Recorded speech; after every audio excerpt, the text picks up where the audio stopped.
Last लेक्चरला आपण काय बघितलं होतं? लास्ट लेक्चरमध्ये आपण बघितलं होतं हिस्टोरिओग्राफी, बट कोणाच्या कन्सर्नमध्ये?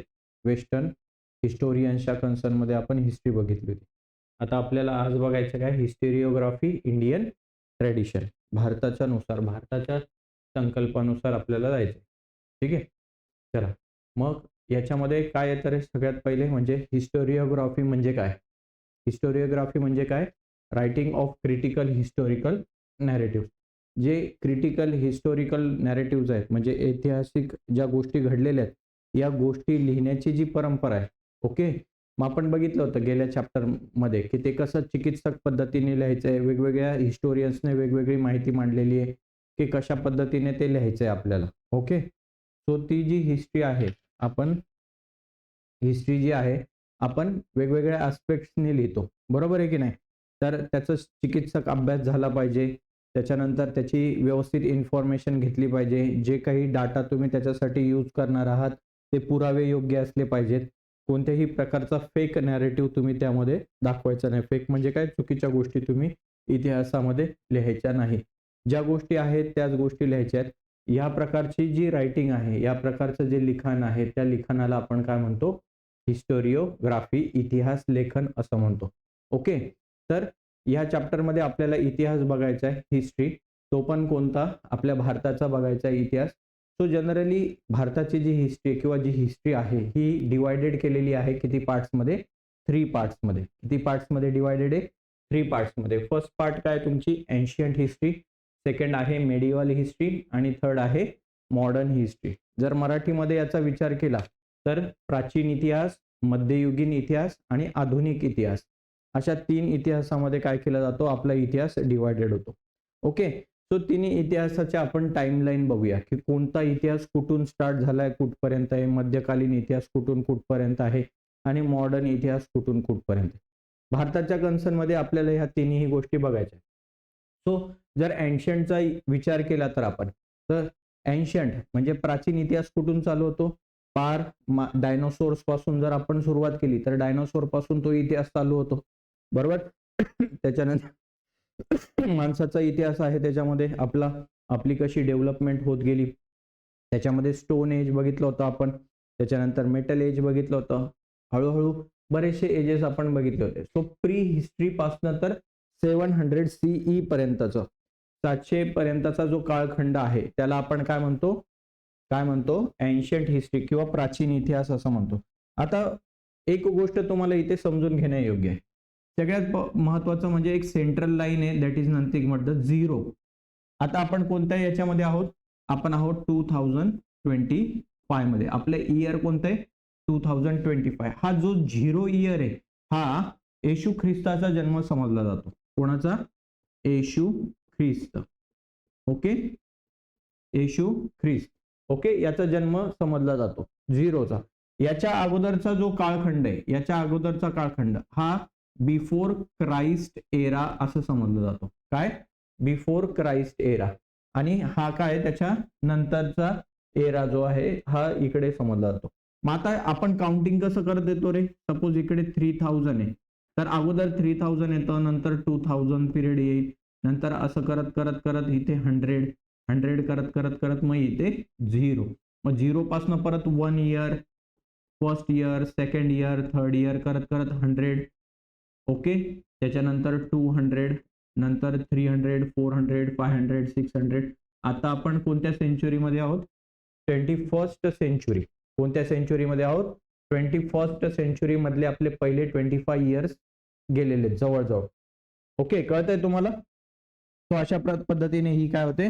काउंटिंग होत असते. सो आपण 700 पर्यंतचा जो इतिहास आहे, अर्लियर पेज पासून तर 700 सीई पर्यंतचा, अगोदरचा जो काय तो काय समजला जातो? Before Christ era.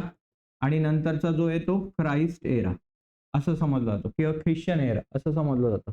जे आपण आता यूज करतो, आपण जे कॅलेंडर यूज करतो हे ख्रिश्चन कॅलेंडर आहे, आपलं मराठी कॅलेंडर नाहीये.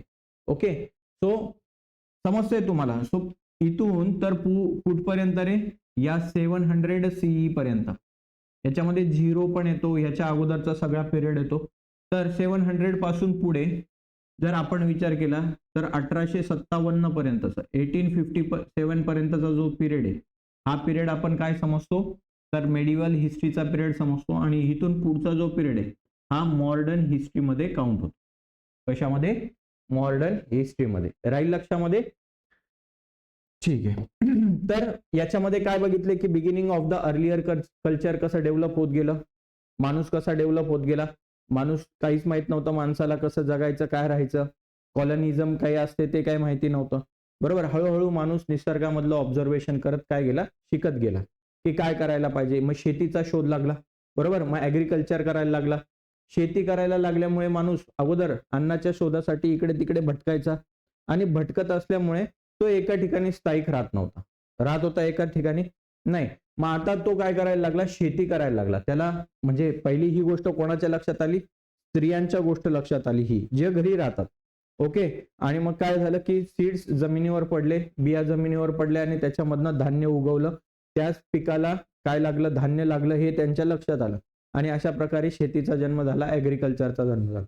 ऍग्रिकल्चर केल्यामुळे लोक एकाच ठिकाणी राहायला लागले. बरोबर.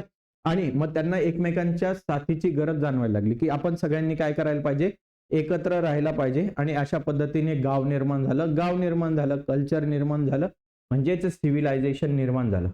काय निर्माण झालं? सिव्हिलायझेशन.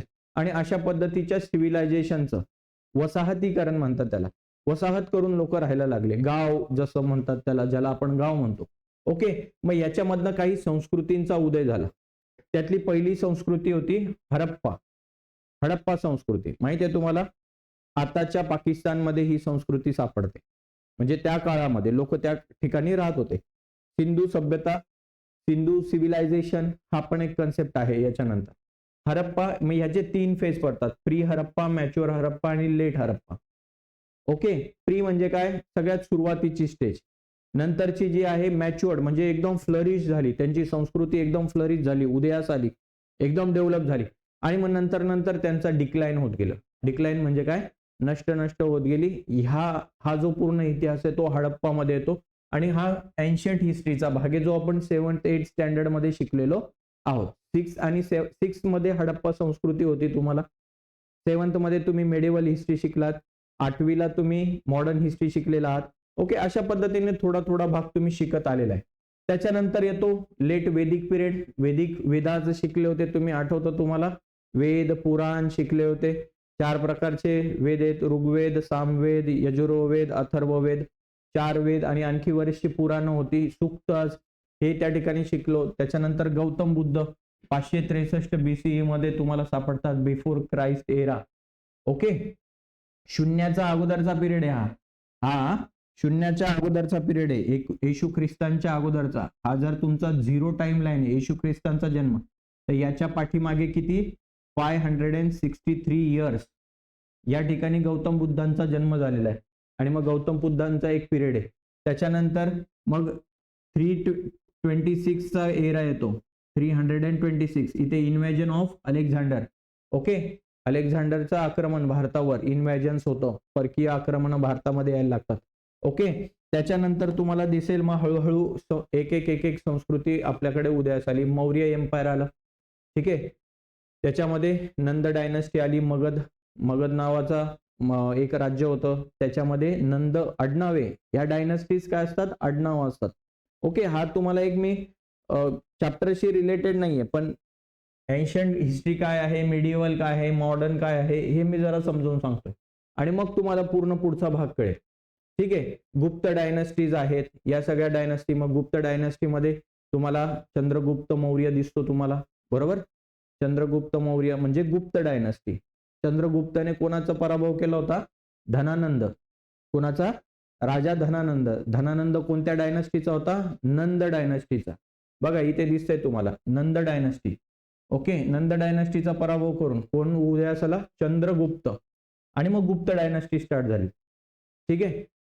फाउंडर कोण होता चंद्रगुप्त डायनॅस्टीचा, गुप्त डायनॅस्टीचा, तर चंद्रगुप्त फर्स्ट. नंतर बरेचसे चंद्रगुप्त झालेले. ठीक आहे. चला मग एन्शियंट हिस्ट्री कळली तुम्हाला. मग त्याच्यानंतर स्टार्ट होतो तो म्हणजे मिडिवल हिस्ट्री, मध्ययुगीन भारत. मध्ययुगीन भारताची सुरुवात कुठून होते, 700 CE पासून 1857 पर्यंतचा. 1857चा उठाव तुम्हाला माहिती असेल. आपण 1857च्या उठावात सहभागी झालो होतो भारतीय लोकांनी. ओके, ब्रिटिश भारतात यायला सुरुवात झाली होती. मग याच्यामध्ये काय येतं, स्टार्ट 8th सेंचुरी पासून स्टार्ट होतो तुमचा हा पिरियड, 8व्या शतकापासून. आपण आता 21st सेंचुरी मध्ये आहोत. सेंचुरी म्हणजे a period of 100 years. Century म्हणजे काय, पिरियड ऑफ 100 इयर्स, 100 वर्षाचा पिरियड असतो. ओके, तर आता या ठिकाणी काय दिसून येतं तुम्हाला, पॉलिटिकल डिसयुनिटी दिसून येते. पॉलिटिकल डिसयुनिटी म्हणजे काय, एकता नाहीये लोकांमध्ये, एकता नाहीये. पुन्हा हा ग्रुप वेगळा, हा ग्रुप वेगळा, तो ग्रुप वेगळा. मग याचं शत्रुत्व ह्या राज्याबरोबर, ह्या राज्याचं शत्रुत्व ह्या राज्याबरोबर, आणि मग त्यांच्यामध्ये ऑटोमॅटिकली काय व्हायच्या, फाईट्स व्हायच्या, फायटिंग व्हायच्या, युद्ध व्हायचे. ओके, आणि एक डायनास्टी काय करायची, दुसऱ्या डायनास्टीला हरवायची. ओके, मग भारतातल्या इम्पॉर्टंट डायनास्टीज कोणकोणत्या होत्या बघा, पाल, चालुक्य, चोला, वाकाटक, प्रतिहार. या ऑलरेडी आपण शिकलेलो आहोत. या 7th स्टँडर्डला तुम्ही हे सगळं शिकलेला आहात. ठीक आहे, आणि मग इस्लामिक इन्व्हेजन चालू होतं. परकीय तुर्क मधनं इराक, इराण, अफगाणिस्तान या ठिकाणावरनं काय होतं, त्यांचं भारतावर आक्रमण होतं. आणि इस्लामिक इन्व्हेजन करणारा सगळ्यात पहिला कोण होता, मोहम्मद गझनी. किती, मोहम्मद गझनी. इथे चुकून 27 झाले, तर मोहम्मद गझनीचे किती इन्व्हेजन्स आहेत, 17 इन्व्हेजन्स आहेत. इन्व्हेजन म्हणजे काय, आक्रमण. किती आक्रमण केलेत मोहम्मद गझनीने, 17 वेळेस भारतावर स्वाऱ्या केल्या, आणि भारतातनं प्रचंड सोनं बिनं लुटून घेऊन गेला तो त्याच्या राज्यामध्ये, गझनी. ओके, गझनी हे त्याचं राज्य होतं.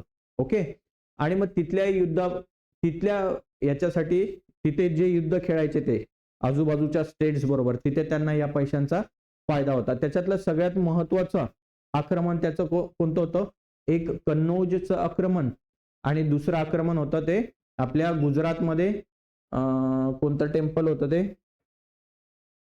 सगळ्यात फेमस टेम्पल आहे, आठवणार नाही मला आता, बरं ठीक आहे, आठवलं की मी सांगतो तुम्हाला. 2 टेम्पल्स हे लुटलेले आहेत त्याने, आणि तिथला प्रचंड सोनं विनं पैसा सगळं लुटून तो कुठे घेऊन गेला, त्याच्या राज्यामध्ये घेऊन गेला. ओके, सो मोहम्मद गझनी त्याने किती आक्रमणं केली, 17 आक्रमणं. त्याच्यानंतर घोरी डायनास्टी आहे, सल्तनत डायनास्टी. ओके, सल्तनत डायनास्टीच्या अंडरमध्ये येतो स्लेव्ह डायनास्टी, गुलाम डायनास्टी म्हणतात त्याला, गुलाम वंश.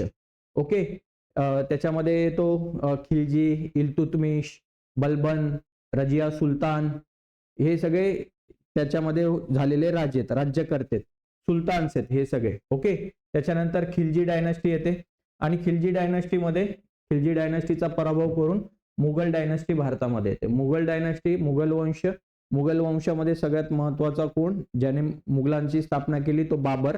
आपल्याला आजच्या चॅप्टर मध्ये शिकायचं आहे. ओके, बाबरने काय केली, मुघल डायनास्टीची सुरुवात भारतामध्ये केली, बरोबर. सो बाबर फाउंडर आहे. बाबर कोण आहे, फाउंडर. आणि मग बाबर नंतर हुमायूं नंतर अकबर नंतर शहाजहान, औरंगजेब, अशी मग त्याची पूर्ण ती सल्तनत पुढे आहे, कळतंय. आणि मग शेवटी मुघलांचा पराभव होतो, आणि मुघलांचा पराभव होऊन आणि मग तुमचा आधुनिक भारताचा इतिहास चालू होतो त्या ठिकाणी. आणि पिरियड आहे 1857 BC पासूनचा पुढचा भाग सगळा. ठीक आहे, याच्यामध्ये काय आहे रे, अरायव्हल ऑफ युरोपियन्स. कोण कोण भारतामध्ये आलं होतं, तर सगळ्यात पहिले कोण आले भारतामध्ये, ब्रिटिश नाही आले. सगळ्यात पहिले कोण आले, पोर्तुगीज, त्याच्यानंतर डच, त्याच्यानंतर फ्रेंच नाही, ब्रिटिश, आणि सगळ्यात पहिले फ्रान्स आले सगळ्यात शेवटी. ठीक आहे, असं ते भारतामध्ये येण्याचा त्यांचा कार्यक्रम चालू झाला. 1600 शतकापासून 1600 पासून पुढे ब्रिटिश ईस्ट इंडिया कंपनीची स्थापना आहे कोणत्या खाली, 1600 मध्ये. ठीक आहे, ते भारतात आले. मग त्यानंतर त्यांनी कसं हळूहळू भारत काबीज केलं हे आपण गेल्या वर्षी 8th स्टँडर्ड मध्ये शिकलेलो आहोत. त्याच्यानंतर इंडिया स्ट्रगल फॉर इंडिपेंडन्स बघितलं आपण, 1857चा उठाव, हे सगळं बघितलेलं आहे. ओके, हा सगळा जो भाग आहे हा कशामध्ये येतो, एन्शियंट, मिडिवल आणि मॉडर्न हिस्ट्री मध्ये येतो. ओके, याच्यामध्ये काय झालेलं आहे की भारत जनरली ह्या 3 भागामध्ये काय केला गेलेला आहे, आपण डिवाइड केलेला आपल्याला दिसून येतो. आलं लक्षामध्ये. त्याच्यानंतर आहे post independent period. Post independent period म्हणजे काय, पूर्वोत्तर भारत, स्वातंत्र्यानंतरचा भारत. ओके, भारताला स्वातंत्र्य कधी मिळालं, 15 ऑगस्ट 1947, 15 ऑगस्ट 1947 रोजी भारताला स्वातंत्र्य मिळालं आणि मग त्याच्यानंतरचा जो पिरियड आहे तो स्वातंत्र्योत्तर काळखंडामध्ये समाविष्ट होतो. ओके, चला मग आता आपण आपल्या ऍक्च्युअल चॅप्टरला स्टार्ट करूया. Historiography in the ancient period. Ancient period मध्ये कशा पद्धतीने इतिहास लेखन केलं जात होतं किंवा इतिहास लेखन करताना इतिहास लेखनासाठी जी साधनं लागतात ही साधनं कोणकोणती होती आणि ती कुठून मिळतात. उदाहरणार्थ आपल्याला इतिहास कशा पद्धतीने माहिती पडतो रे, आपण त्या काळखंडामध्ये जिवंत होतो का, नाही, आपला तर आता जन्म झाला. सो पूर्वी काय घडलं हे आपल्याला कसं कळतं, तर काही आपण बघितलं होतं की लेखिक साधने असतात, भौतिक साधने असतात, रिटर्न सोर्सेस, ओरल सोर्सेस, हे सोर्सेस असतात. ओके, या मटेरियल सोर्सेस, या सोर्सेसच्या माध्यमातून आपल्याला काय कळत असतं, इतिहास कळत असतो. ओके, चला मग आपण एन्शियंट पिरियड मधली हिस्टोरिओग्राफी आपण लक्षात ठेवूया. जनरली जो खूप प्राचीन काळ आहे, स्टोन एज वगैरे, त्याच्यानंतरचा सिव्हिलायझेशन, हडप्पा संस्कृती, या ठिकाणी रायटिंगचं स्किल डेव्हलप झालेलं होतं का रे, नाही, रायटिंगचं स्किल डेव्हलप झालेलं नव्हतं. लेखनाची कला अजून लोकांना अवगत नव्हती. मग त्या ठिकाणी जे आपले इंडियन्स होते हे कसं काय लक्षात ठेवायचे, तर त्यांचा जो प्रिझर्वड जो डाटा असायचा किंवा जो काही त्यांचा इतिहास असायचा हा काय करायचे, ते मौखिक पद्धतीने, ओरल पद्धतीने ते लक्षात ठेवायचे. उदाहरणार्थ बघा कसं, तर द ग्रेट डीड्स ऑफ अँचेस्टर्स, त्यांच्या पूर्वजांचे जे काही कर्म असतील, कार्य केलेले असतील, त्यांच्या काही चांगल्या चांगल्या घटना असतील, कृती असतील, त्यांनी युद्ध खेळले असतील, कोणावर विजय मिळवला असेल किंवा कशाचा शोध लावला असेल, ह्या गोष्टी ते मेमराईज करायचे, लक्षात ठेवायचे. ओके, एका पिढीकडनं ते काय करायचे, ट्रान्सफर दुसऱ्या पिढीकडे, दुसऱ्या पिढीकडनं तिसऱ्या पिढीकडे, अशा पद्धतीने ते काय करायचे, त्यांचे ग्रेट डीड्स ट्रान्सफर करायचे. त्याच्यानंतर आणखी काय गोष्टी ते लक्षात ठेवायचे, पाठांतर करायचे, मायथॉलॉजिकल लोअर्स. मायथॉलॉजिकल लोअर्स म्हणजे देवदेवतांच्या गोष्टी असतील, परंपरा असतील, विधी विधान, कार्य कसं केलं पाहिजे, ओके, लग्नाच्या पद्धती असतील किंवा वेगवेगळ्या ज्या गोष्टी असतील, ह्या मायथॉलॉजिकल ज्या दैवत परंपरा होत्या. म्हणजे उदाहरणार्थ बघा ना, आताही आपण सत्यनारायणाची पूजा करतो की नाही, त्याची एक विधी असते, परंपरा असते. सो ह्या गोष्टी आपण कशा लक्षात आहे, आपल्याला काय कोणी लिहून दिलंय का, नाही, पण आपले पूर्वज त्या गोष्टी करत होते आणि त्या पद्धती पडल्या. त्याप्रमाणे आपण होळी, दिवाळी, दसरा हे सण सेलिब्रेट करतो. आपल्याला शाळेमध्ये असं शिकवलं जातं का की दिवाळी असा सेलिब्रेट करावा, गणपती उत्सव असा सेलिब्रेट, असं सांगितलं जातं का, नाही. या परंपरा आहेत, या चालत आलेल्या परंपरा आहेत आणि त्या ऑटोमॅटिक आपण लर्न करत असतो. Yes or no. सो या गोष्टी त्या काय केलेल्या आहेत, लोकांनी मेमराईज केलेल्या आहेत. आणि तिसरी गोष्ट म्हणजे काय, सोशल ट्रान्झिशन. सोशल ट्रान्झिशन म्हणजे काय, स्थित्यंतर, बदल. एक डायनॅस्टी संपली, दुसरी डायनॅस्टी निर्माण झाली, बरोबर. आपण सांगतो आमचा हा बाबा होता, या बाबांनंतर हे बाबा आले, या बाबांनंतर हे बाबा आले, मग आम्ही, मग आमचे वडील, मग असं असा तो सगळा इतिहास चालतो ना. ओके, सो ही जी स्थित्यंतरं आलेली आहेत समाजामध्ये, बदल खूप घडत आलेले आहेत. एकच राजा कंटिन्युअसली राज्य करतोय का शेवटपर्यंत, नाही. त्या राजाला हरवून दुसरा कोणीतरी राजा, त्याला हरवून तिसरा कोणीतरी, तिसऱ्याला हरवून चौथा येतो. सो ह्या गोष्टी ज्या काळामध्ये लिखाणाची साधनं नव्हती किंवा लेखन कला अवगत नव्हती लोकांना, रिटर्न स्किल अवेलेबल नव्हतं, त्या टायमाला लोक ह्या गोष्टी कशा करायचे, लक्षात ठेवायचे, मेमराईज करायचे. ती घटना ते त्यांच्या मुलांना शिकवायचे. जर तुम्ही रामायण बघितलं असेल तर रामायणामध्ये तुम्हाला लक्षात येईल, राम कुठे जातात, वनवासाला नाही, लहानपणी शिक्षणासाठी जातात, पहिले जातात ना, त्यांना शिक्षण घेण्यासाठी ते त्यांच्या मुनीच्या आश्रमांमध्ये जातात, ऋषी मुनीच्या, आणि मग ते मुनी त्यांना ते शिकवतात. मग त्यावेळेस बघा ते असं करताना दिसतात तुम्हाला. ओके, पिक्चर मध्ये दाखवलेलं आहे, आपण बघतो ते पाठांतर करतात. काय करतात, पाठांतर. जे मंत्र असतात, सूक्त असतात, ओव्या असतात, हे ते पाठांतर करतात. आणि मग गुरूंकडनं ते ज्ञान ते कुणाला मिळतं, त्यांच्या शिष्यांना. मग ते शिष्य त्यांच्या शिष्यांना ज्ञान देणार. अशा पद्धतीने ते knowledge from one generation to other generation काय होत जातं, ट्रान्सफर होत जातं. ओके, कळतं तुम्हाला, ठीक आहे, कळलं. मग अशा पद्धतीने ज्यावेळेस लेखनाची साधनं नव्हती त्यावेळेस लोक अशा पद्धतीने काय करत होते, मेमराईज करत होते. मग लॅटरलच्या काळामध्ये लेखनशैली डेव्हलप व्हायला लागली. ओके, लेखनशैली काय व्हायला लागली, डेव्हलप व्हायला लागली. मग त्या काळामध्ये लोक अशा प्रकारचे इन्स्क्रिप्शन, इन्स्क्रिप्शन म्हणजे काय की दगड असेल, धोंडा असेल, याच्यावर ते काय करून ठेवायचे, लेख लिहून ठेवायचे. याला काय म्हणतो आपण, इन्स्क्रिप्शन, शिल्प म्हणतात मराठीमध्ये त्याला. अशा प्रकारची शिल्प तयार झालेले दिसते. ओके, सो हडप्पन काळामध्ये अशा प्रकारचे आपल्याला शिल्प, इन्स्क्रिप्शन दिसायला मिळतात in a form of seals. Seal म्हणजे काय, हा एक शिक्का असेल. जसा आता स्टॅम्प असतो, आपला क्लास आहे, तुम्हाला आम्ही पावत्या देतो, बरोबर, फीज भरली त्याच्यावर आपण स्टॅम्प मारतो, बरोबर, तो सील झाला, अचिव्हर्स क्लासेसचा सील. तसा हा इन्स्क्रिप्शन तुम्हाला सील दिसते. आणि हे कोणत्या काळातले, हडप्पा काळामधले. हडप्पा काळामधले हे काय आहेत, आर्टिफॅक्ट्स आहेत, कलाकुसरीच्या वस्तू त्या काळात लोकांनी बनवलेल्या, हे दागिने आहेत. याच्यामधनं आपल्याला कळतं की अरे वा, काय, तर बघा इथे तुम्हाला इथे एक शिंगी गेंडा दिसतोय, बरोबर, व्हॉट एव्हर इट मे बी, तो एक वेगळाच अॅनिमल येतो, मला आता आठवणार नाही, रायनोसोर्सच्या टाइप मधला आहे. ओके, आणि त्याच्यावर काहीतरी असं इन्स्क्रिप्शन केलेलं आहे का, दिसतंय का तुम्हाला. ओके, असे आर्टिफॅक्ट्स बनवलेले आहेत, कलाकुसरीच्या वस्तू. कदाचित आपण पण आताच्या काळात बघा, तुम्हाला जर दिसत असेल तर बाबासाहेबांचा पुतळा दिसतो, शिवाजी महाराजांचा पुतळा दिसतो, आपण बनवतो की नाही. ठीक आहे, असे पुतळे त्या काळात त्यांनी बनवलेले असतील. या दागिन्यांवरनं आपल्या काय लक्षात येतं की अरे वा, त्या काळामधले लोक सोन्याचा वापर करत असतील, वेगवेगळ्या प्रकारच्या वस्तूंचा वापर करतायत, दिसतंय तुम्हाला तांब्याच्या वस्तू दिसत आहेत. ओके, वेगवेगळ्या प्रकारच्या गोष्टी एकत्र करून शंख, शिंपले, या सगळ्या गोष्टी तुम्हाला दिसतात. त्या काळात ही संस्कृती फ्लरिश झाली असेल. Yes or no. अचानकपणे काहीतरी नॅचरल डिझास्टर झालं, नैसर्गिक आपदा आली, उदाहरणार्थ फ्लड असेल, पूर असेल, महापूर असेल, किंवा भूकंप, अर्थक्वेक यासारख्या घटना घडल्या असतील, आणि हे पूर्ण शहरच्या शहर जमिनीखाली गाडलं गेलं असेल.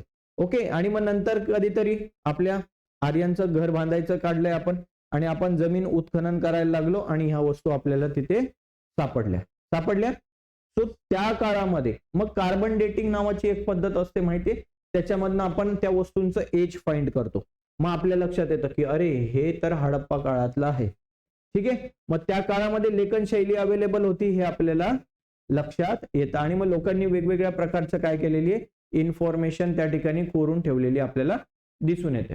ओके, याच्यावरनं आपल्या लक्षात येतं की हडप्पा काळामध्ये लेखन शैली अवेलेबल होती. कधी, जवळजवळ 3rd मिलियन BCE पूर्व.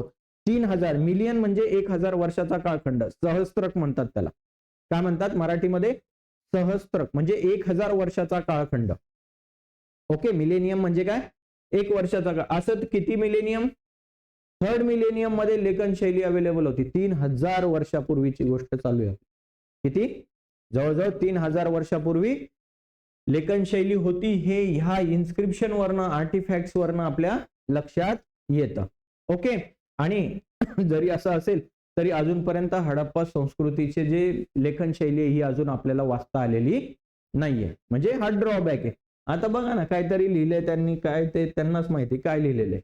ओके, काहीतरी लिहून ठेवण्याचा त्यांनी प्रयत्न केला. समजा आता मी या लेक्चरमध्ये चाडू मॅडू कॅडू असं काहीतरी बोलायला लागलो, तर तुमच्या लक्षात येईल का, नाही. पण ती माझी शैली माझ्या बायकोला माहिती आहे, समजा माझ्या मुलीला माहिती आहे, आणि मी तिच्याशी त्या भाषेत बोलतो, तिला कळतं की पप्पांना काय म्हणायचंय, आईला काय म्हणायचंय, whatever it may be. Yes or no. त्या काळात ती लँग्वेज असेल, ती स्क्रिप्ट असेल, ती आता लोकांचा विसर पडलाय. कारण मी सांगितलं ना, नॅचरल डिझास्टर आलं, फ्लड आला असेल, अर्थक्वेक आला असेल, आणि पूर्णच्या पूर्ण सिव्हिलायझेशन काय झालं, ते जमिनीखाली गाडली गेली. आता कोणी जिवंतच नाही ती जनरेशन, ती लँग्वेज पुढे ट्रान्सफर करायला. येते लक्षात. सो तरी आपले सायंटिस्ट लोक जे आहेत ते हे वाचण्याचा प्रयत्न करतायत, परंतु ते काय अजूनपर्यंत शक्य झाले नाही. सक्सेसफुली आपण अजूनपर्यंत ती डेसिफर्ड म्हणजे अजूनपर्यंत ती आपल्याला वाचता आलेली नाहीये, पूर्ण नाही. थोडा थोडा अर्थ आपण लावू शकतो जर व्यवस्थित बघितलं त्याला, तर जर अभ्यास केला तर आपल्या ते लक्षात येतं. सो आता एन्शियंट हिस्ट्रीमध्ये सगळ्यात पहिलं मग रिटन डॉक्युमेंट आपल्याला जे वाचता आलेलं आहे. आता हडप्पा संस्कृतीमध्ये पण रायटिंग स्किल आहे 3000 वर्षापूर्वी, पण ती अजून आपल्या लक्षात आलेली नाहीये.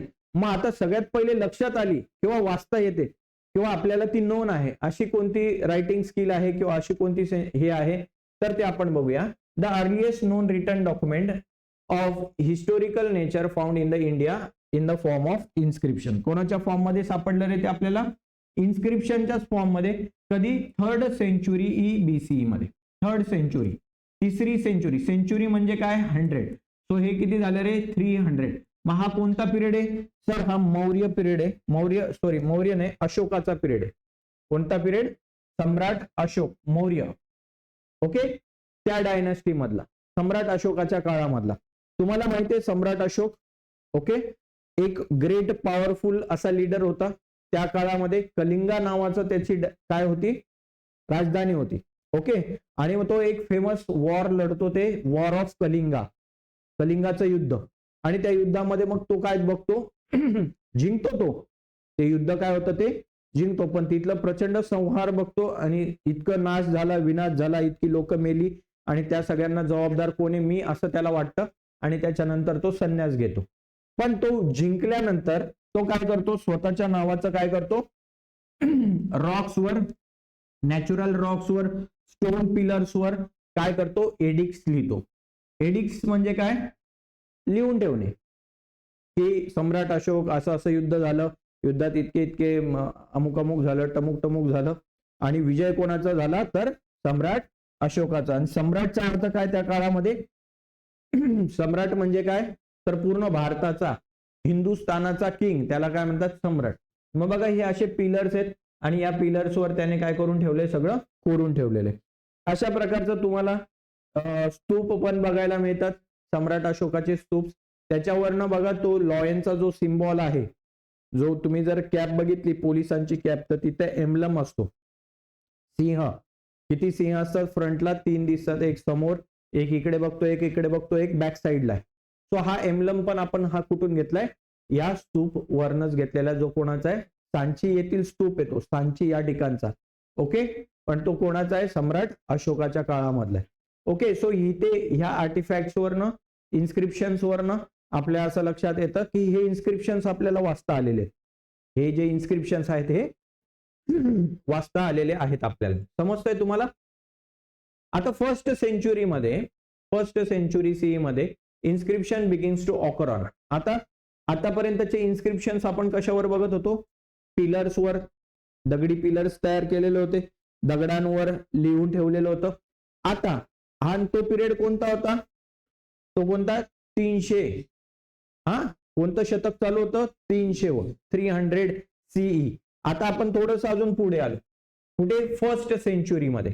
कोणत्या सेंचुरीमध्ये, फर्स्ट सेंचुरीमध्ये. मग आपल्याला हे कुठे बघा, हा तुमच्या जर लक्षात येत असेल तर आपण कुठे होतो, 0 म्हणजे येशू ख्रिस्तांचा जन्म, त्याच्यानंतर इकडे आपण 500 मध्ये गौतम बुद्ध बघितले, बरोबर. त्याच्यानंतर 300 मध्ये सम्राट अशोकाचे आर्टिफॅक्ट्स बघितले, त्याच्यानंतर 0 झाला. आता 0 नंतर आपण आलोय फर्स्ट सेंचुरी. फर्स्ट सेंचुरी म्हणजे फर्स्ट इयर पासून तर 100 वर्ष, हा जो काळखंड आहे याला म्हणतो आपण फर्स्ट सेंचुरी.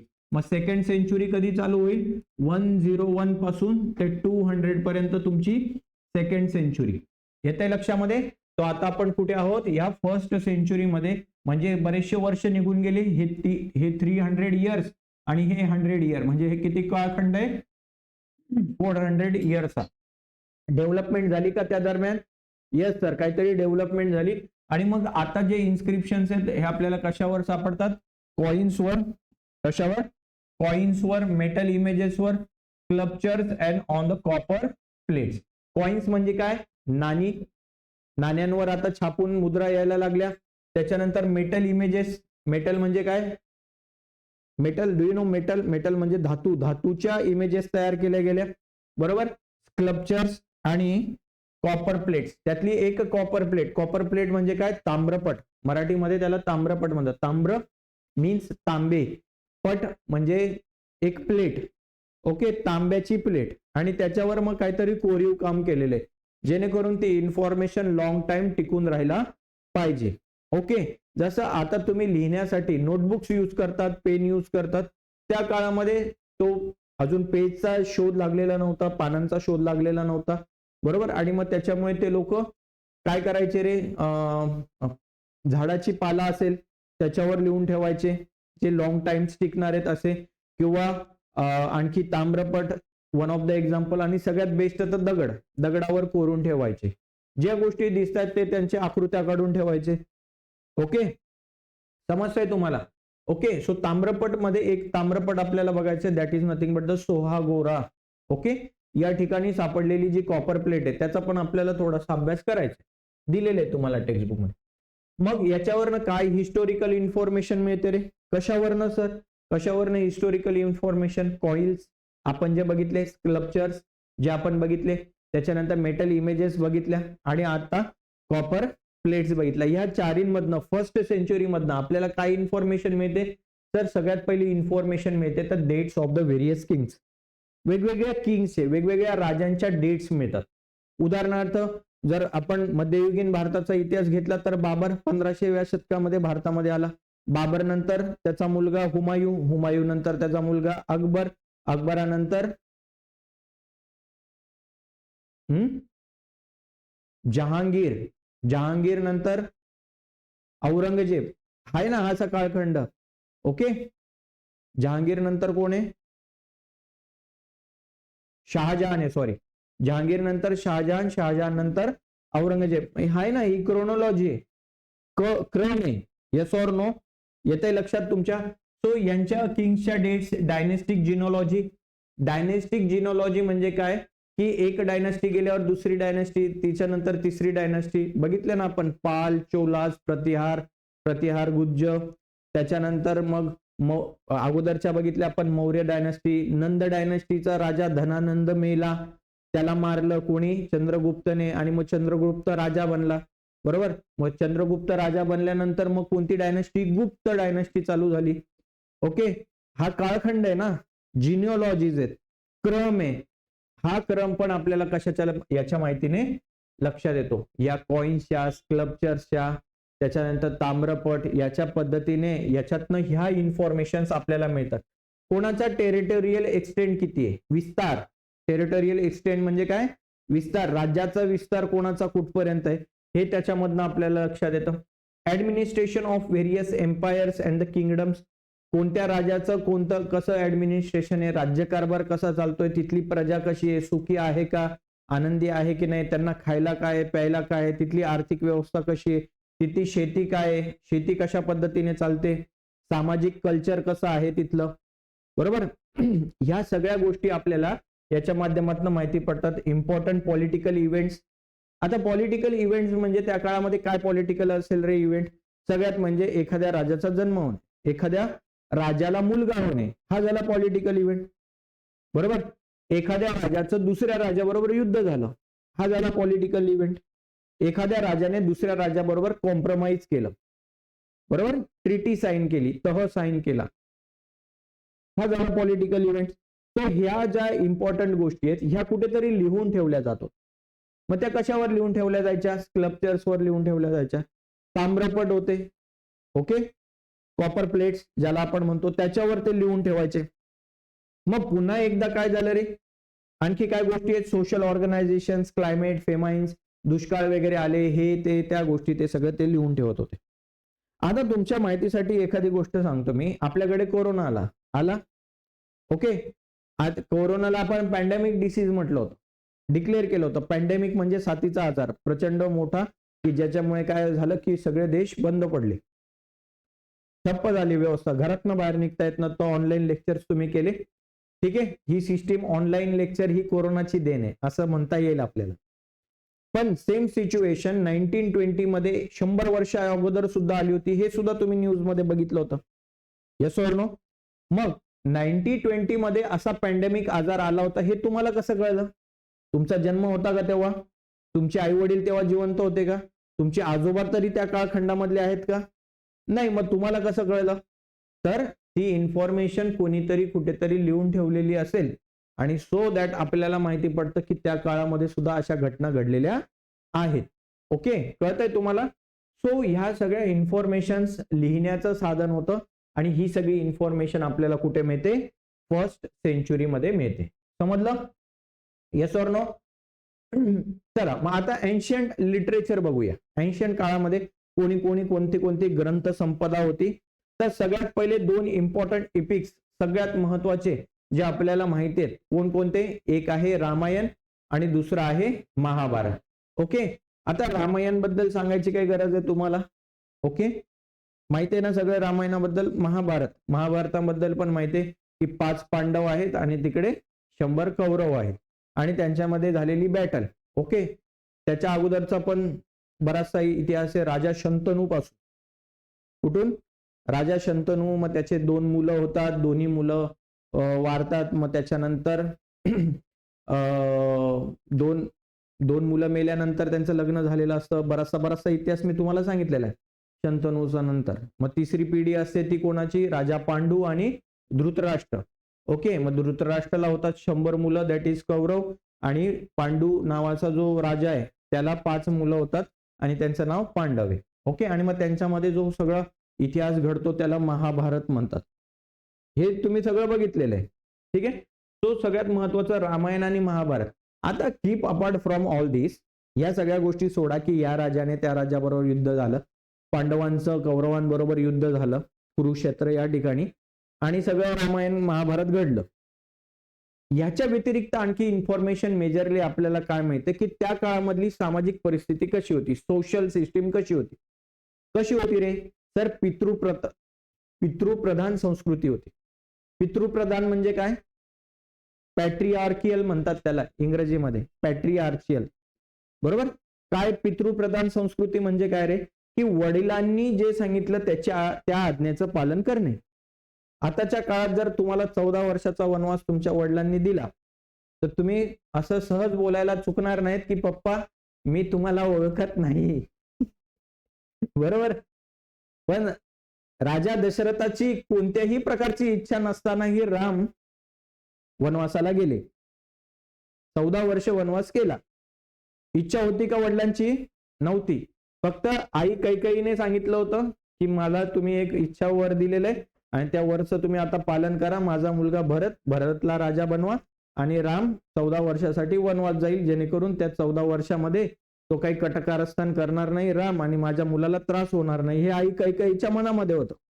तेही ते एका व्यक्तीने ते भरवलेलं होतं त्या आईच्या मनामध्ये. त्या आईच्या मनात आदल्या दिवसापर्यंतही काही नव्हतं.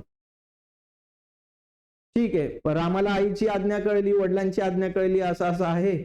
वडील काही मुलाला सांगू शकले नाहीत, पण आईने सांगितलं की मी फक्त एवढंच इच्छावर मागितलं, पण तुझे वडील तर नाही म्हणतायत. आता बघ की काय होईल. आर्य समाज आहे, आर्य म्हणजे आर्यन्स आहेत, ते आर्यन समाजाचे. ओके, सो तो आपली प्रथा नष्ट होईल.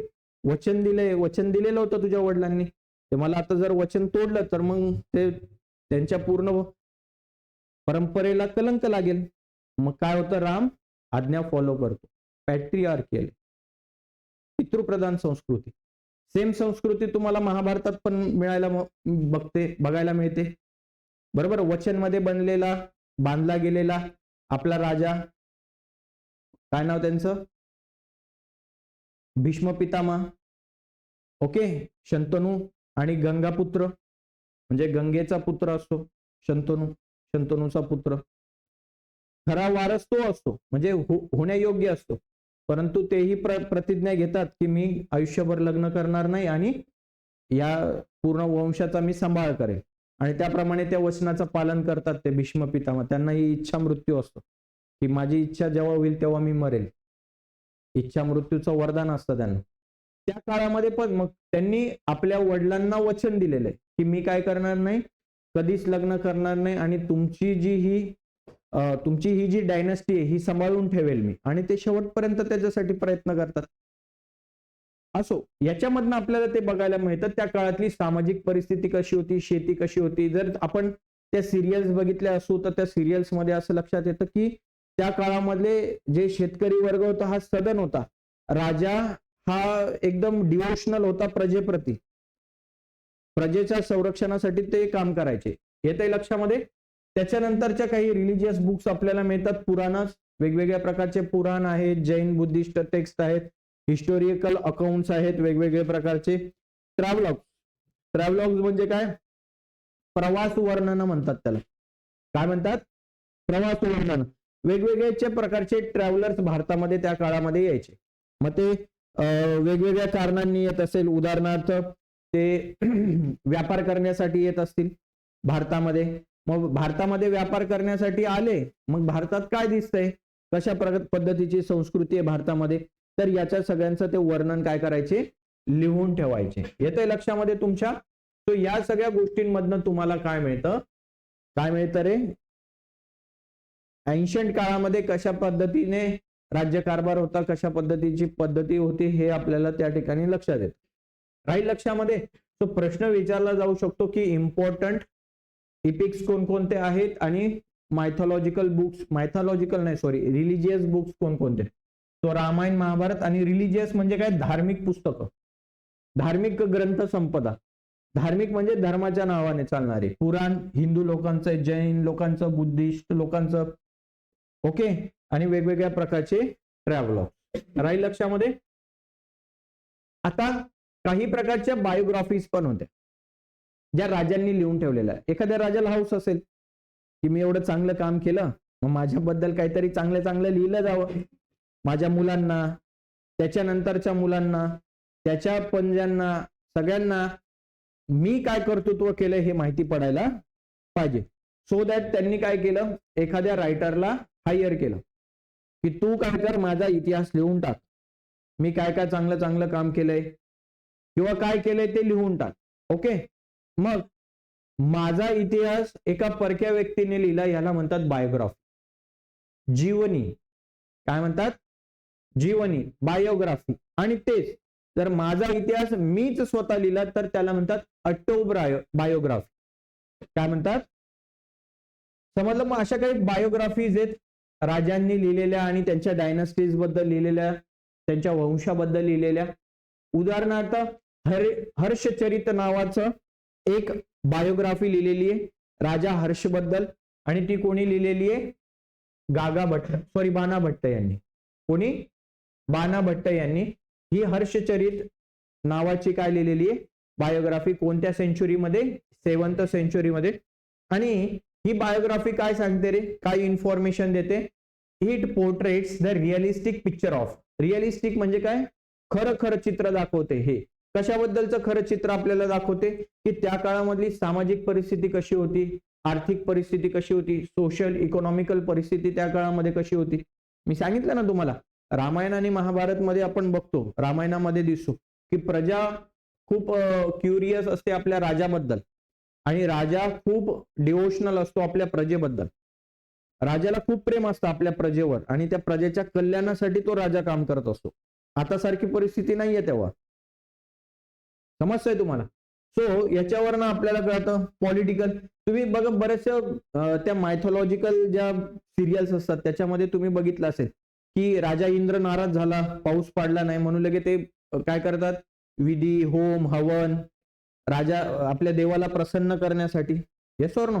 मग त्या काळातली ती सामाजिक परिस्थिती आपल्याला लक्षात येते. एज्युकेशनल नाहीये तिथे त्या ठिकाणी.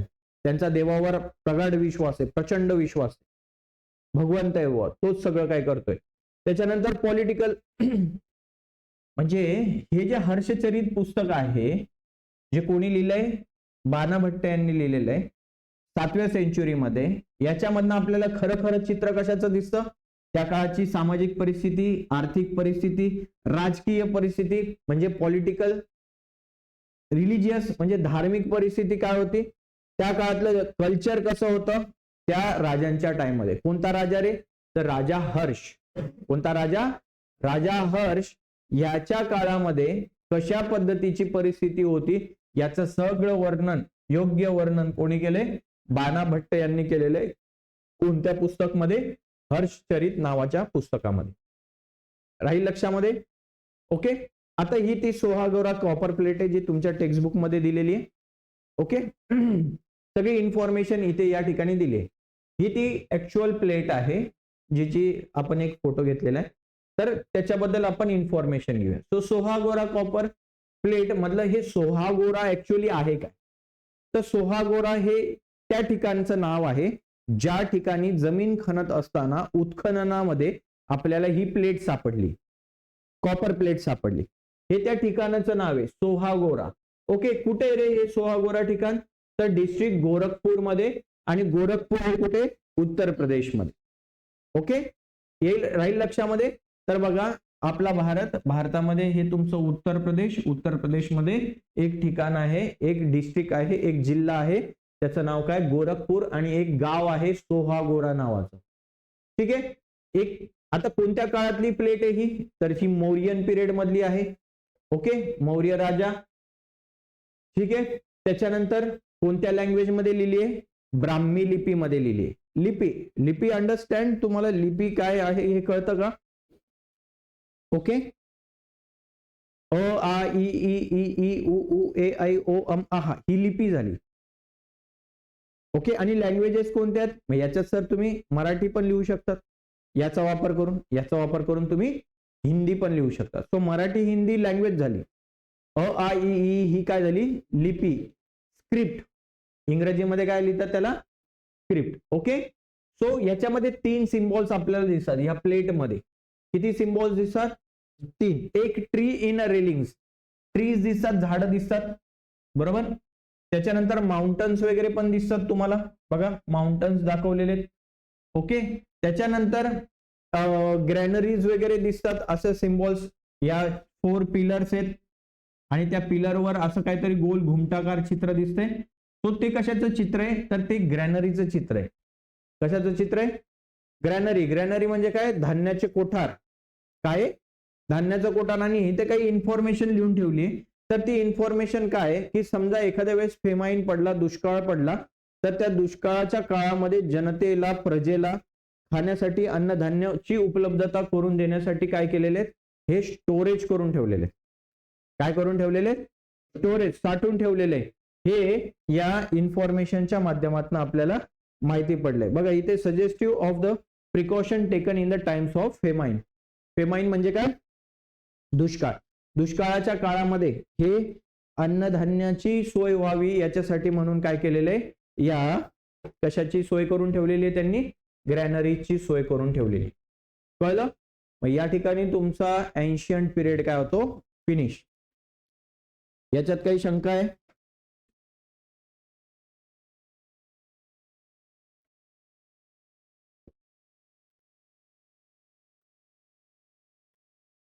समजला हा मग पूर्ण भाग. जायचा पुढे. चला आता बघूया historiography in the medieval period. Medieval period खूप इंटरेस्टिंग आहे, खूप इंटरेस्टिंग आहे. आता काय होतं सर मेडिवल पिरियड मध्ये, ऍक्च्युली काय होतं, तर मेडिवल पिरियड मध्ये काय होतं, 2 मिनिटं आपण.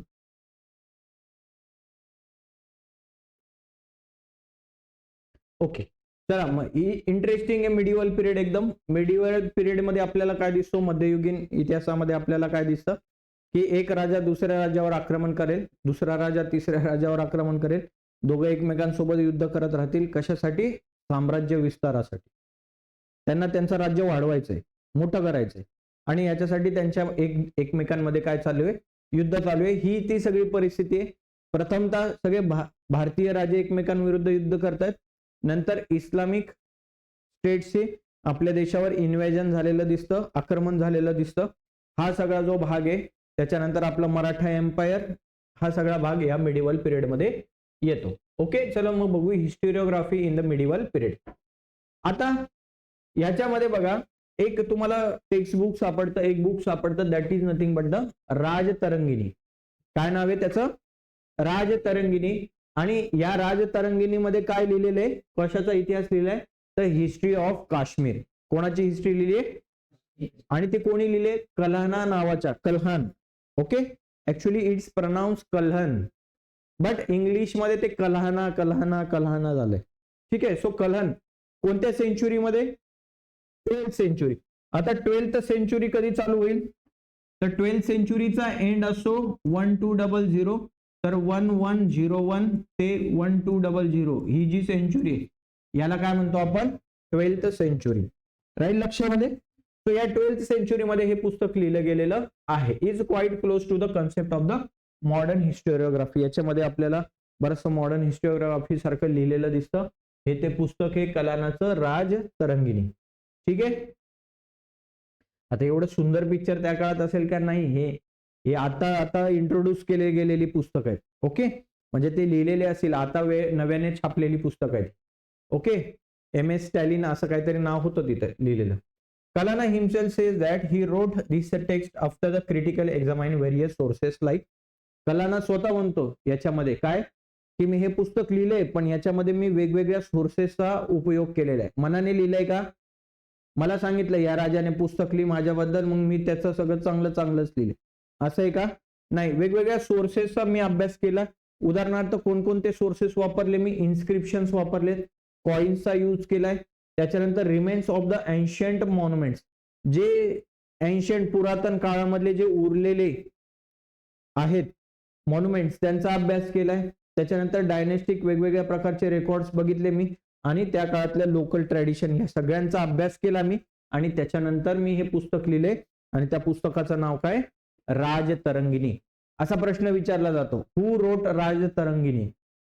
तर कलहान. किंवा राजतरंगिणी हे पुस्तक कशाच्या संदर्भात आहे? तर हिस्ट्री ऑफ काश्मीर, काश्मीरच्या इतिहासाबद्दल. काश्मीरचा काय इतिहास आहे हे कोणी लिहिलेले? तर कलहानाने लिहिलेले. ओके, मॅच द पेअर मध्ये सुद्धा हा प्रश्न येतो. इकडे येईल राजतरंगिणी, इथं त्याच्या रायटरचं नाव असेल किंवा हिस्टोरियनचं नाव असेल. राहील लक्षामध्ये? ओके, सो पहिलं पुस्तक आता तुम्हाला बघितलं आपण. सगळ्यात पहिलं पुस्तक ते कोणतं होतं? बाणा भट्ट यांनी लिहिलेलं, त्याचं नाव काय? हर्षचरित. दुसरं पुस्तक आता आपण बघितलं कोणतं? राजतरंगिणी. कोणी लिहिलंय? कलहान. ओके, आता Muslim historians were influenced by the Arabian and Persian language. आता भारतामध्ये इन्व्हेजन होतं. मोहम्मद गजनीचं आक्रमण, भारतामध्ये 17 इन्व्हेजन्स, 17 आक्रमण. 17 आक्रमणांमध्ये बऱ्याचसा संबंध आला तुर्क लोकांचा भारतीय लोकांशी, बरोबर? आणि मग ते तुर्की भारतात आले. आता त्या काळामध्ये एक कॉमन परिस्थिती काय होती माहितीये का? की प्रत्येकाला आपल्या धर्माचा विस्तार करायचा होता आणि त्यातल्या त्यात मुस्लिम जे हे इन्व्हेडर्स होते, मुस्लिम आक्रमणकारी होते, यांना असं वाटायचं की आपल्या धर्माचा प्रचार सगळीकडे झाला पाहिजे.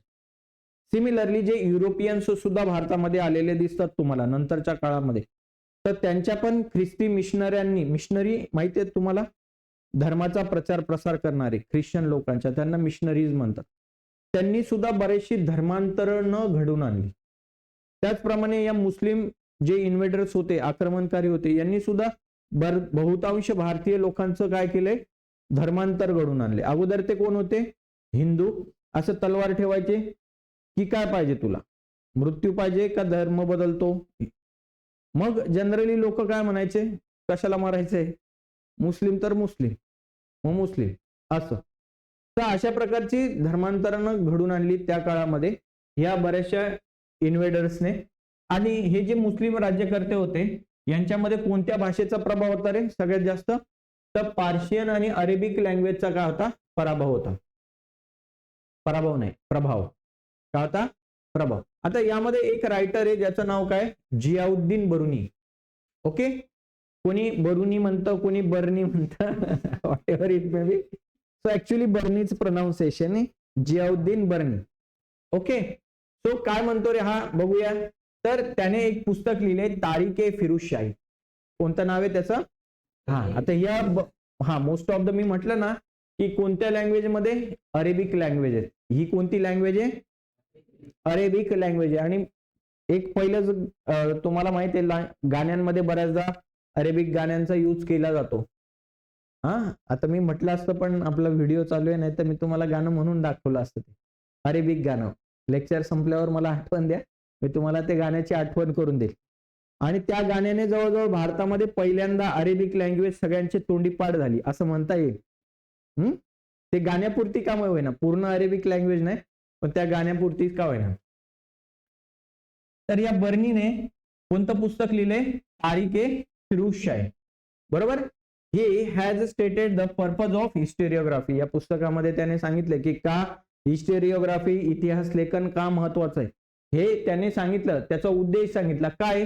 त्याच्या मतानुसार की historians duty is not limited only the recording of the rulers whole politics और welfare, but he should also write about the rulers failing and incorrect policies. बघा किती चांगले विचार होते त्याचे. काय म्हणणं होतं त्याचं? ह्या बर्नीचं काय म्हणणं होतं की त्याचं काय म्हणणं होतं की हिस्ट्री ही अशी लिमिटेड नाही लिहिली पाहिजे. म्हणजे राजाचं वलर म्हणजे शौर्य, त्याच्या पॉलिसीज, त्याने कोणकोणत्या प्रकारच्या पॉलिसीज अडॉप्ट केल्या, युद्धामध्ये असेल किंवा त्याच्या ऍडमिनिस्ट्रेशन मध्ये असेल, त्याचा राज्यकारभार करताना कोणत्या पॉलिसीज त्याने घेतल्या, हे एवढंच महत्वाचं नाहीये म्हणे. हेच फक्त लिहिलं तर इतिहास लिहिला असं होतं का?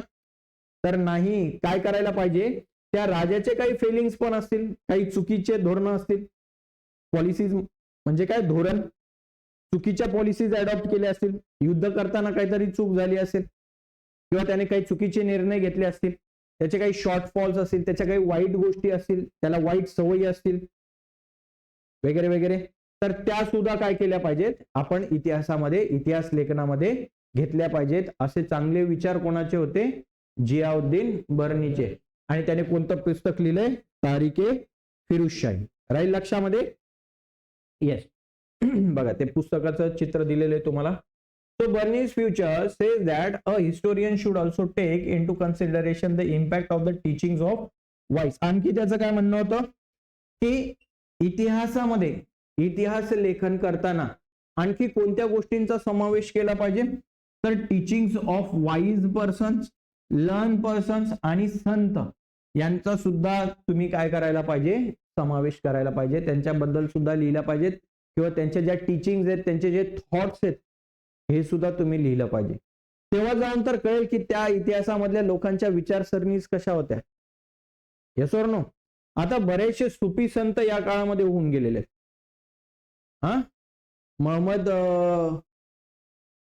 चिश्ती असं काहीतरी नाव आहे.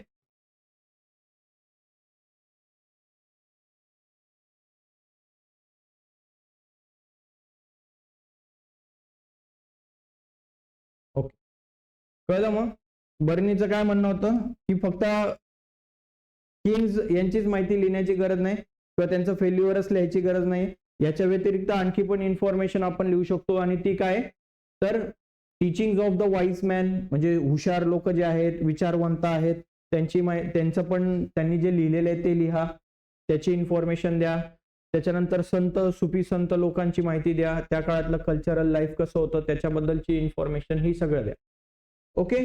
आता याच्यानंतरचा जो पिरियड आहे हा मुघल सल्तनतचा सुरुवात झालेली आहे. मुघल बादशहा काळखंड, आणि सगळ्यात पहिला आहे तो म्हणजे बाबर. ओके. बाबरचं भारतामध्ये आक्रमण झालं. बाबरचा काळखंड बराचसा फेमस आहे.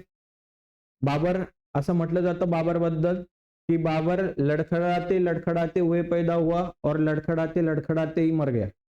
असं खूप फेमस वाक्य आहे बाबर बद्दलचं. हा ते मी नंतर सांगेल थोड्या वेळात.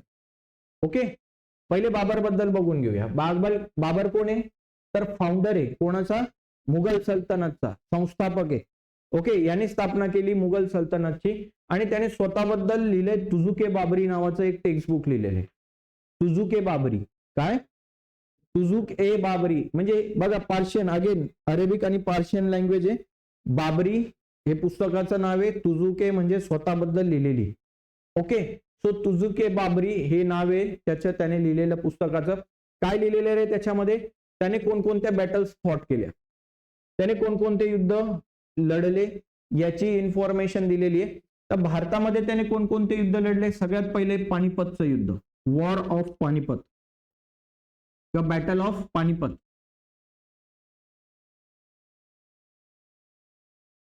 त्याच्यानंतर खानवाचं युद्ध,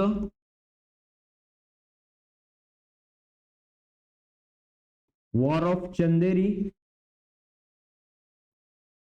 आणि घागरा. हे भारतातले 4 युद्ध आहेत. हे 19 म्हटलं का मी, 1526, हे 1527, आय थिंक हे 25 आहे. 25, 26, 27 आणि 1528 अशी 4 युद्ध लढलेली. पानिपतचं युद्ध त्यातलं त्यात फेमस आहे. फर्स्ट बॅटल ऑफ पानिपत ही पहिलं युद्ध आहे, आणि हे कोणामध्ये झालंय? बाबर वर्सेस मोहम्मद घोरी. कोणामध्ये?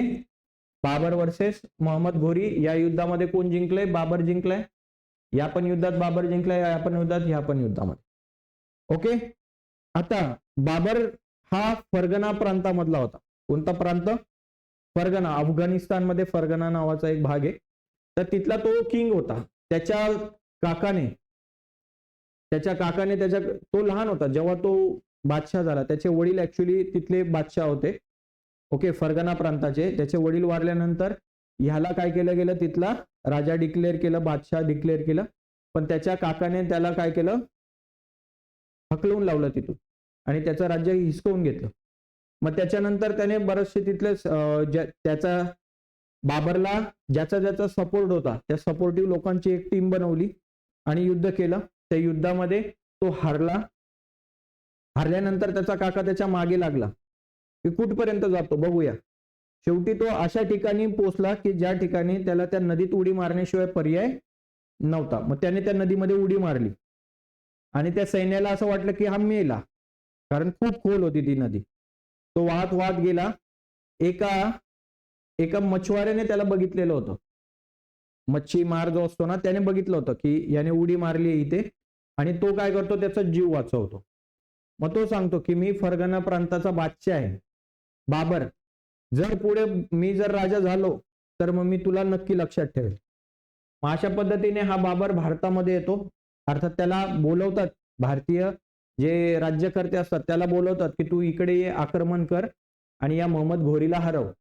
आणि मग अशा पद्धतीने तो भारतात येतो. मग भारतामध्ये युद्ध होतं, पानिपतचं, खानवा, चंदेरी आणि घाघर, अशी 4 युद्ध तो लढतो. 4 युद्ध जिंकतो. ओके. मग त्याला आठवतं पानिपतचं युद्ध झाल्यावर की अरे आपल्याला कोणीतरी वाचवलं होतं. सैन्याला आदेश देतो, जा त्याला घेऊन या. मग त्याला बोलवतात. मग त्याला विचारतात की काय तुझी शेवटची इच्छा, नाही तुझी इच्छा काय आहे. मग तो सांगतो की मला बादशाह व्हायचंय, 1 दिवसासाठी का व्हायना. तर त्याला 1 दिवसासाठी बादशाह करतो. तो 1 दिवसाचा बादशाह आहे, त्याचा इतिहासात नाव आहे 1 दिवसासाठी झालेला बादशाह. अर्थात मला त्याचं नाव आठवत नाहीये काय नाव, पण तो बाबर आहे. बाबरने केलंय त्याला बादशाह 1 दिवसासाठी. आणि मग त्याच्यानंतर त्यांची मैत्री खूप चालते. शेवटी बाबर हा पुस्तकांचा खूप लवर, त्याच्यासाठी त्याने स्वतःची एक लायब्ररी तयार केलेली.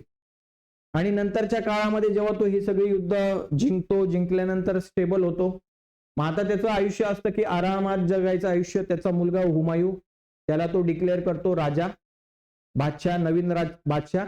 आणि मग तो त्याच्या लायब्ररीत असायचा, पुस्तकं वाचत बसायचा. त्याला पुस्तकं वाचण्याची खूप आवड होती. त्याने स्वतःचं पुस्तक लिहिलं, ऑटोबायोग्राफी, तुझुके बाबरी, स्वतःबद्दल लिहिलं. आणि असंच एक दिवशी पुस्तक वाचता वाचता वाचता शिडींवरनं उतरत असताना त्याचा पाय अडकतो आणि तो असा अडखळत अडखळत पडतो डोक्यावर आणि त्यात त्याचा मृत्यू होतो. म्हणून ते एक फेमस वाक्य होतं की जेव्हा तो बादशाह झाला तेव्हा त्याच्या काकाने त्याला हुसकवून लावलं त्याच्या प्रांतामधनं. तो इकडं तिकडं भटकत भटकत भटकत शेवटी भारतात आला. भारतात त्याला मग हे मिळालं. जेव्हा सुखाचे दिवस होते तेव्हा तो शिडीवरनं पडला आणि मरून गेला. म्हणून असं म्हटलं जातं, फेमस वाक्य आहे की बाबर लडखडाते पैदा हुआ और लडखडाते ही मर गया. असं कळलं तुम्हाला. तो या बाबरने तुझुके बाबरी नावाचं पुस्तक लिहिलेलं आहे. त्याच्यामध्ये काय लिहिले बघा, Babar also recorded his minute observation. आता मी तुम्हाला सांगितलं की तो पुस्तकांचा प्रेमीच होता ना एक प्रकारे. सो एक प्रकारे त्याने सगळं बारीक बारीक ऑब्झर्वेशन्स लिहिलं होतं. वेगवेगळ्या ठिकाणच्या जेव्हाही तो ट्रॅव्हलिंगला जायचा त्या रिजनचं व्यवस्थित त्याने ऑब्झर्वेशन केलेलं होतं. तिथल्या शहरं कसे आहेत त्याचं वर्णन त्याने त्या पुस्तकांमध्ये केलेले. त्याच्यानंतर लोकल इकॉनॉमी, त्या ठिकाणची लोकल इकॉनॉमी कशी आहे, कस्टम प्रथा कशा आहेत त्या काळच्या, त्या ठिकाणचं वनस्पती सौंदर्य कसं आहे, या सगळ्यांचे बारीक बारीक ऑब्झर्वेशन त्याने या तुझुके बाबरीमध्ये केलेले. राहील लक्षामध्ये. ओके. सो तुम्हाला एवढं काही डिटेल विचारणार नाहीयेत. तुम्हाला काय विचारतील फक्त की तुझुके बाबरी कोणी लिहिले, Babur, autobiography of Babur, Tuzuke Baburi. Okay. राहील लक्षामध्ये. कलानाचं पुस्तकाचं नाव काय, राजतरंगिणी, बरोबर. आणि बर्नी, जियाउद्दीन बर्नी, तारिके फिरुजशाही. राहील लक्षामध्ये. तारिके फिरुजशाही, तुझुके बाबरी, कन्फ्युजन करायचं नाही. त्याच्यानंतर नेक्स्ट आहे बाबर, बाबरचा मुलगा हुमायूं, हुमायूं नंतर झाला तो आपला अकबर. ओके. हुमायूंच्या काळामध्ये काही टेक्स्ट बुक्स नाहीये तेवढी, पण अकबरचं आहे. अकबरचं लिहिलेलं आहे अबुल फजल नावाच्या व्यक्तीने. अकबर बद्दलची जी बायोग्राफी लिहिली आहे तिला म्हणतात अकबरनामा. आपण काय बघतोय रे, बायोग्राफीज किंवा ऑटोबायोग्राफीज बघतोय. आत्मकथा, आत्मचरित्र कोणी कोणी लिहिले, तर यांनी लिहिले. तो Akbarnama is very important from the view point of the critical historiography. His method of collecting authenticate historical documents and their scrutiny is looked upon the devoid of the bias and hence realistic. बघा हे महत्वाचं आहे. काय devoid and bias म्हणजे कोणत्याही प्रकारचा भेदभाव न करता त्याने ते बायस असं पुस्तक लिहिलंय. बायस म्हणजे काय की दोन्ही पारडे एकाच समान. म्हणजे राजाचं जास्त वर्णन केलेलं नाहीये. राजा ऍक्च्युली चांगलाच होता. अकबर राजा काय होता, चांगलाच होता. तो बरेचसे जे हे मुस्लिम राज्यकर्ते होते यांचं मुस्लिमांवर प्रेम असायचं, हिंदूंवर द्वेष असायचा, बरोबर. परंतु हा राजा चांगला होता अकबरांचं हिंदूंवरही तेवढंच प्रेम होतं जेवढं मुस्लिमांवर प्रेम होतं. ओके. धार्मिक वादविवाद याच्या काळामध्ये जास्त आपल्याला झालेला दिसत नाही. बहुतांश जे मुस्लिम राज्यकर्ते ज्यांनीही मुस्लिमांनी भारतावर आक्रमण केली, सगळ्यात पहिले त्यांनी काय डिस्ट्रॉय करायचं काम केलं की इंडियन कल्चर कसं डिस्ट्रॉय करता येईल हे त्यांनी बघितलं. म्हणजे उदाहरणार्थ देवदेवतांची मंदिरं असतील ही तोडली, बरोबर. आक्रमणकाऱ्यांनी हे केलं, ते लुटून नेणे, लुटपाट करणे हा तर सगळ्यात पहिला उद्देश असायचा की लुटपाट करणे, पैसा संपत्ती. कारण त्या पैशाच्या जोरावर, संपत्तीच्या जोरावर तर त्या काळातले युद्ध लढणार होते, ती पुढची. ओके. सो हा त्या काळातला भाग आहे, हे अकबरच्या काळामध्ये. ओके, राहील लक्षामध्ये. ठीक आहे. मग अकबरचं पुस्तक कोणतं आहे, अकबरनामा. ओके, काय पुस्तक, अकबरनामा.